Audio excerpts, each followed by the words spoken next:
Hello. This is Dr. Carla Michelle, and welcome to the Strong Network podcast. And today we are going to be talking about how I have been in business for the last official business for the last 7 years. And I am happy to celebrate 7 years, Carla Michelle, coaching and consulting. And I want to go over through the 7 years some things that I learned. So, cheers. Let me put this down. So, over the 7 years, I have I've come to understand so many important things, crazy things. Excuse me, my party dress. um, Next level things, and things that I believe that if you are looking to start your business, what could that look like for you? And does it have to be like mine? No, it doesn't. And I hope it doesn't. I hope it looks everything like you and nothing more. Excuse me, I'm trying to get my notes right. And nothing more. I want it to look like you. And I think that's one thing I learned, not just one, and I don't think, I am positive that's one thing. Now there's many coaches out there, many coaches in many levels doing many great things. So if it's something in your business, and I've always said this, that it doesn't matter what someone else is doing, what's important is the way that you show up and the way that you are sharing what's from you, in you, to the others, and that you are being the impactful person, business owner, entrepreneur, that you know that you can be. So the first lesson that stuck with me throughout these years is start before you feel ready. Start before you feel ready. And I believe there can be that time when you never feel ready. You never feel ready. It's just you have to mark and make that decision. You have to be very decisive of when you're going to do it. It's not when someone else tells you. It's not when chat tells you. It's not when you have to have it for yourself. And I believe that is why I was able to stick to it for this long and continue to go longer, is because it was my decision. It wasn't because I was fired from a job, and not that that's a bad, not a good enough excuse, I should say. But it was because it was just time. And even if you were let go, laid off, it could just be time. A lot of things I like to tell clients is we want to wait until we're pushed out, but there is nothing wrong with starting something while you are employed. As you've heard me before, your job can be your greatest investor. So start before you really feel ready. I was having clients way before the 7 years. There was things that I was doing. I was coaching for people. I was doing the things, but the official, when I had quit my job and transitioned, and that was my only income, was definitely 7 years ago. And no regrets. If I had waited until I was really ready, I think I probably still be waiting, because when you think about it, you're never really mentally, emotionally, physically in tune at the same time. For me, it's mostly the feeling, the knowing, right? Then my brain needs to catch up with it, the action that needs to be taken, and then my body has to get in line as well, because with that action, I need to start doing things. You'll need to start doing things. There's one thing that I kept before me, was the vision of working for myself. I would take, we had vision boards, still do vision boards, but to me, I had something that I created that I would look at in my phone. In fact, I have a personal Instagram page that is called Vision Board. And that's where I would put all of my visual help for what I wanted, for what I was believing for, but what I was anticipating. And in that picture, is definitely a woman who kind of favored me and sitting at in her home office and working. And now, see, that was before working from home was a thing, but that's what I desired. And then, because I started 7 years ago, about COVID hit right after I started, like 6 months later. So working from home became a thing, but I was already up on Zoom and having Zoom and virtual meetings.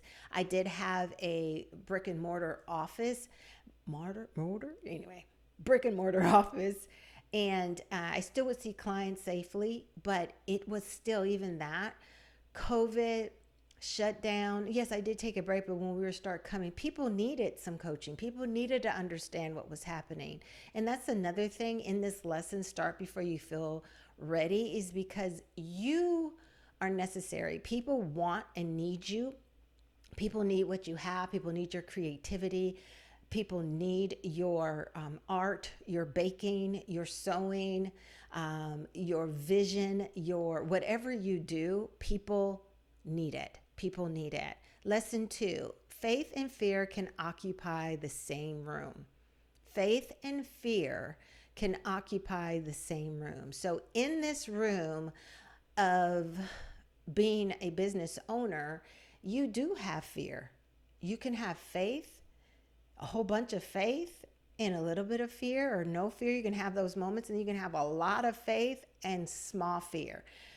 But all you need is that mustard seed faith, regardless of how your fear is and the levels of it and what you're telling yourself.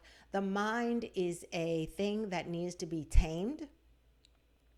Tame the mind. And I learned to tame the mind with how I talked about business, how I represented the company, how I wanted to represent the company, my time, as a believer in scriptures and the promises of God and believing in the favor of God. But I had to make sure that even if it was a mustard seed size faith, I felt that I had to do more than just a little mustard seed for me.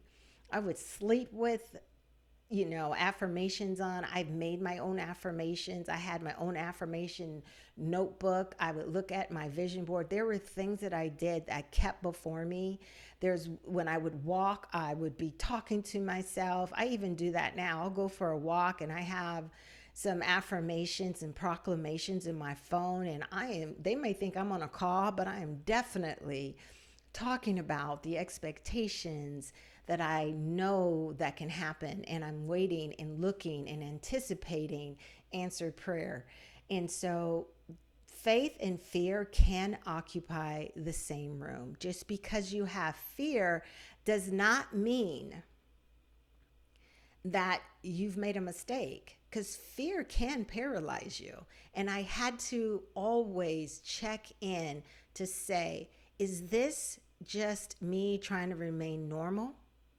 Whatever normal is for me and whatever is normal for you? Or is this real, that something that I need to make an adjustment to, or is there something that I need to change? And even if I need to adjust or change, does it mean that I give up? Because I say before, I've never had a plan B. And I don't know really, after you have your own company, you're a CEO, you're a founder,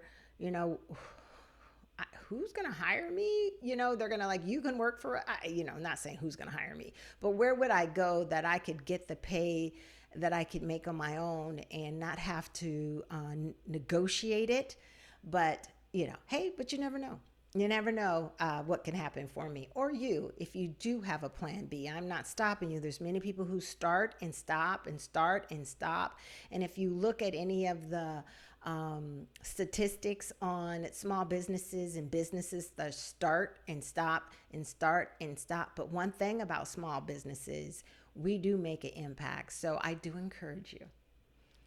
Let faith and fear be in the same room, but don't let it push you out of your dream.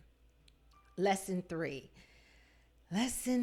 relationships matter more than strategy. Now, I'm a strategy girl, and strategy does make a difference. Systems do matter. Marketing does matter. but late relationships have opened up so many more doors. The referrals that I get from clients, the referrals I get from friends from their friends to work with me. I tell you that first year, it's just a bunch of referrals. No complaints. I think I've done very little marketing other than prayers, my marketing. Very little marketing. If I have a speaking engagement, I've utilized the platform to talk about CMCC and talk about what I offer. I've gotten clients that way.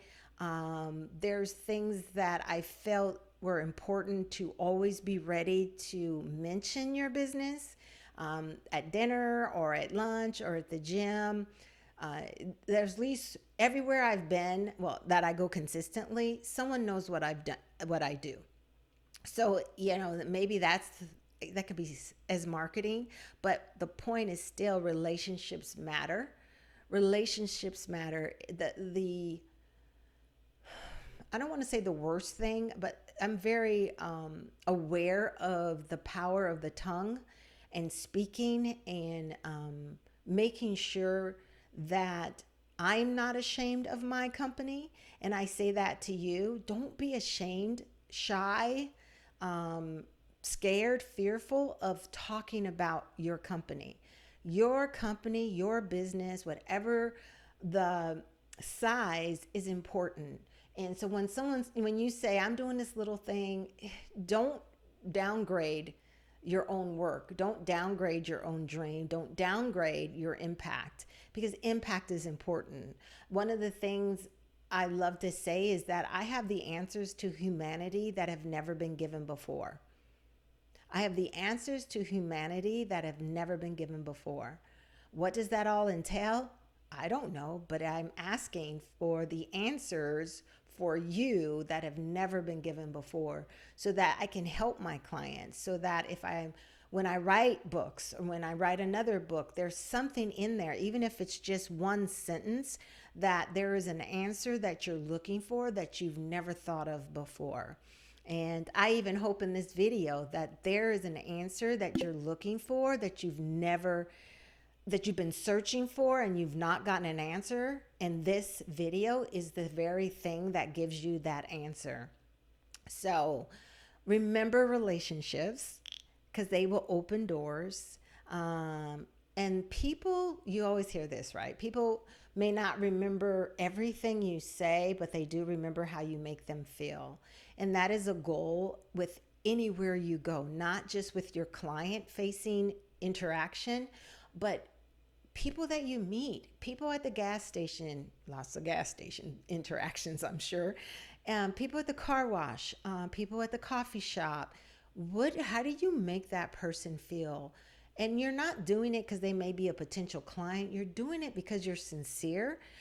People can pick up when you're just kind of playing a role just because. I mean, it's like salespeople reach out to me and it's like, you don't even know what I do. You just trying to, you know what you're trying to do. And so I can tell when someone is, sincere, and I can tell someone is they're trying to fulfill maybe their 100 emails or their 100 texts for the day or for the week. And it's not really looking at what I may need and how I may utilize you. So think about the people, think about how you can make them feel, and think about what they need and what they require, regardless of your specialty. It's important. People are your business, right? I mean, unless there's something else that's your business, but people are your business. Lesson 4, growth requires letting go. This one is like, right? Because every season of growth required me to release something. And that's hard in business, to release something, whether it's to release an engagement that you have with a client, to release the anticipation of an engagement that you wanted with an organization, to release the pressure to know it all, to release old way of thinking about my business, to release the investments that it takes that people invest in themselves to work with me as their executive coach, to work with me as their consultant. It is an investment, and sometimes I have to let go of that level of investment and raise it, because I am learning every day something more. My expertise is being sharpened every time that I study something, I'm reading something, I'm interacting with someone, I'm attending conferences or summits or workshops. My expertise is growing. So why would the investment to have and to interact as a client would not change? And yes, sometimes it's very, sometimes clients don't want that, especially if they've been with you a long time. But that's okay. You learn that that's okay. It's a part of growth. And being with someone for a certain season is okay, because you could have just maxed out your impact. And I have been with clients from years to weeks to months. It just depends on what they're working on or working with.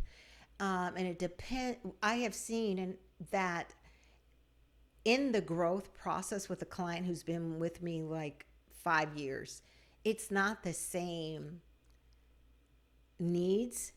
It's changed because they've grown and they've expanded or they've scaled. And then there's more. If I work with an organization, it's not the same. It may be the same thing, but it's not the same people. So there are things that every season can bring, and there's growth in every season. But there's also the knowing and being comfortable in knowing that it doesn't always stay the same, and that's okay. When I think about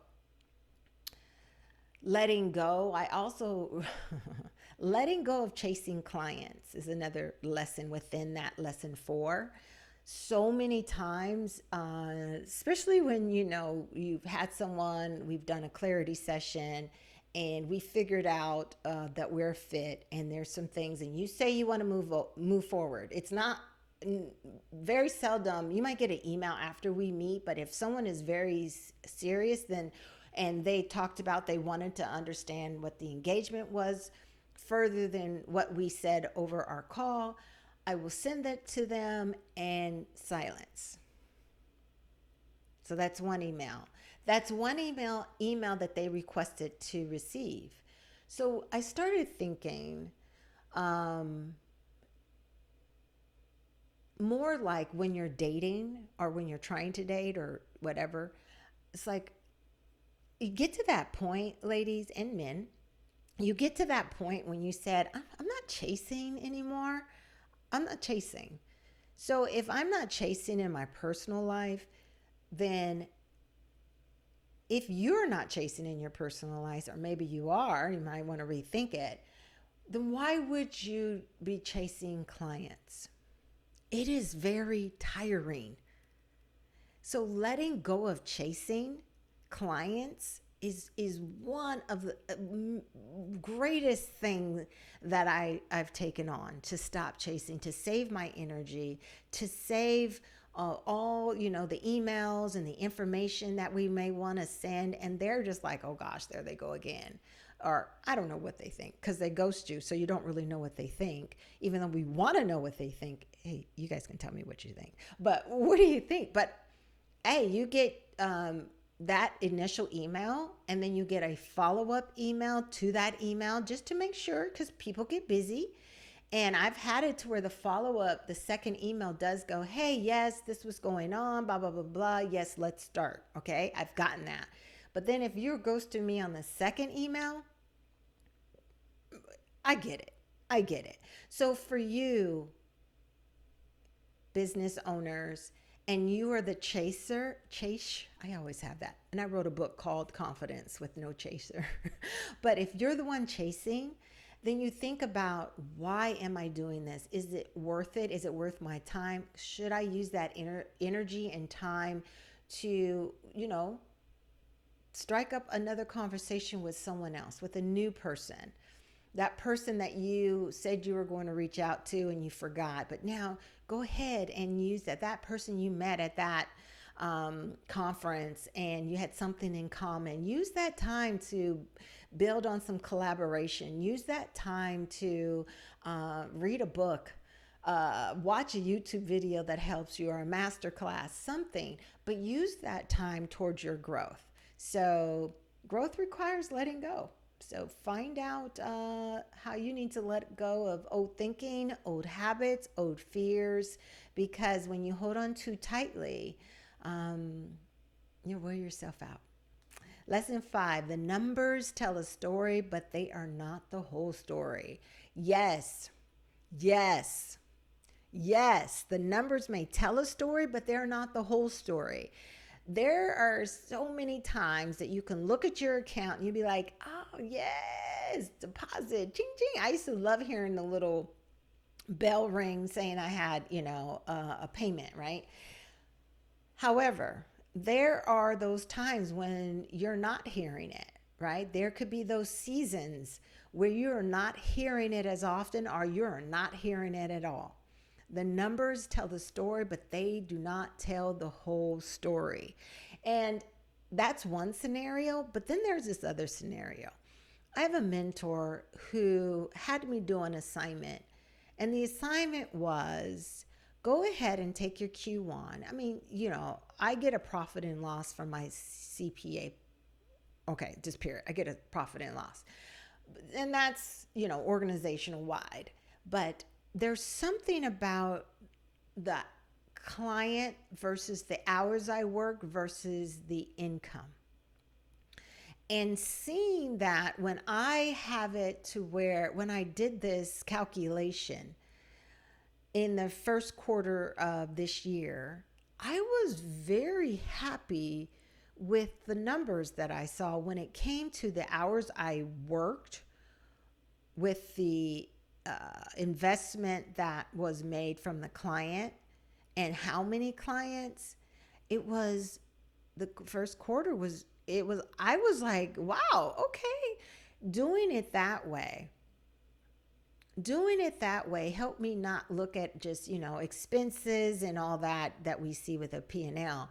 But the thing that is still said, the quality of my work that I'm able to give in the time slots, and looking at the income of those that I really make per hour, just in that moment, like I said, before you take out everything, it's good to see. It is really good to see. So the numbers tell a story, but not the whole story.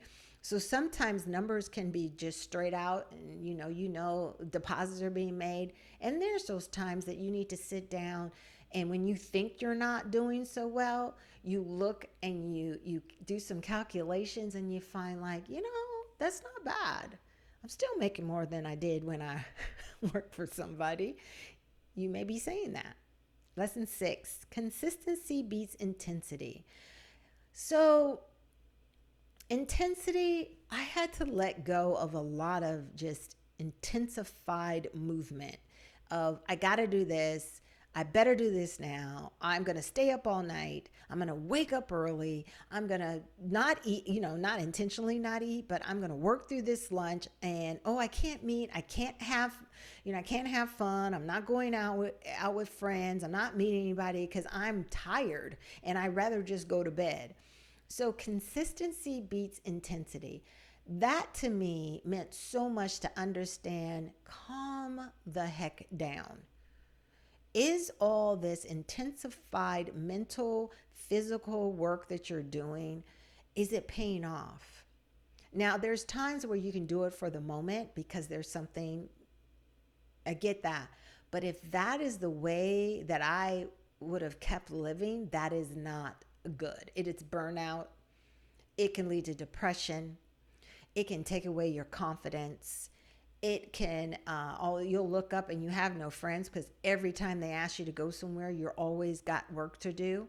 or you're so stressed out, you don't even answer your phone to know who's been asking you to go someplace with them. It's like you just close and you isolate yourself.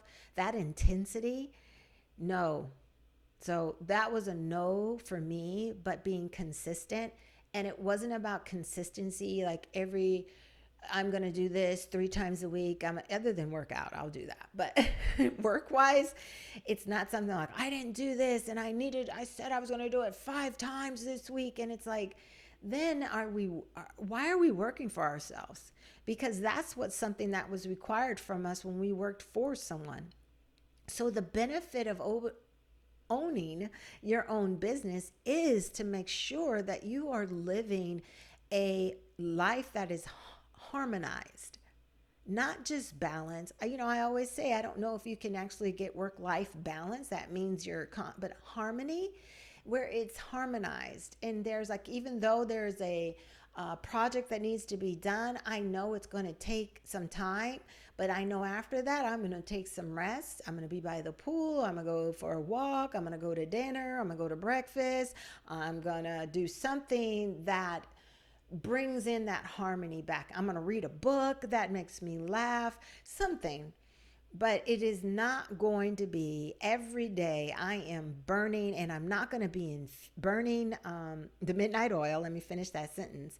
Nor am I going to wear myself out, because I learned when I am and I get in that mode, that means I'm in fear. That means that I am not trusting all the things that I say that I want in my life to happen in my life, to happen in this business. It's not going to happen, and I've got to do it myself. And that is not even like a lesson, but I will say, well, maybe it is. Lesson 7, what sustained me was bigger than me. It did. I forgot that's lesson 7. I have to say, going back to that fear, if I believe that it is Carla who can be Dr. Carla is the only way that I am going to remain successful, then I'm hurting myself. I'm hurting Carla. And I have to remember that Dr. Carla is still a title. CEO is still a title. Founder is still a title. And then you don't work for someone anymore, but you start working for those titles to prove the titles. God help me, right? Proving titles instead of being human and just really knowing that I don't want to be the kind of business owner or leader that forgets about my humanity or someone else's. So what sustained me was bigger than me. And I have to say, provision, trusting in the provision, trusting in that God's got not just my back, because then I'm only relying on him when I fall, but God is good, and he's leading me, and if I listen, he's directing me. And the same thing that got me here, which was faith, is the same thing that's going to sustain me for another 21 years. So have something that is bigger than you keeping you. There's opportunities that you cannot create on your own. There's doors that will open. There's lessons that you will learn that don't come just because you grinded it. It comes because there is something great in you, and you believe that. People believe that. They buy your products. They buy your services. There is something great in you, naturally, innate. And that's the thing that's wanted you to start the business. And that's the thing that you need to hold on to sustain the business. So what started my business was my faith. What started my business, even when I didn't have all the money in the world to, like the book said that I read that I was supposed to have before I took a leap, it was always me believing in something bigger than me. It was always believing that there was something more that I could do. It was always me believing. And even when it's tested, it's still me believing that. It's how I make it through. So faith is what sustained me and kept me moving forward in these 7 years. I am very grateful. Let me get my drink here. I am very grateful. And this is not a real drink. This is actually sparkling water with some like strawberry syrup. I am very grateful for every challenge, for the chaos, for the doubt that turn into yeses, for the no's that I no longer take as blows, right? Because as a founder, CEO, when someone says no to us, it feels like a blow. But they're no longer blows, they're just no's. My identity is not in my title, it's not in what I do, it's my identity is who I am and whose I am. So cheers to you, my 7 years, to your years, to your months, to your weeks, and I wish you great success in everything you do. Oh, I'm supposed to sip it, right? So we can continue just being, in everything you do and all who you are, and that you never give up. You never give up.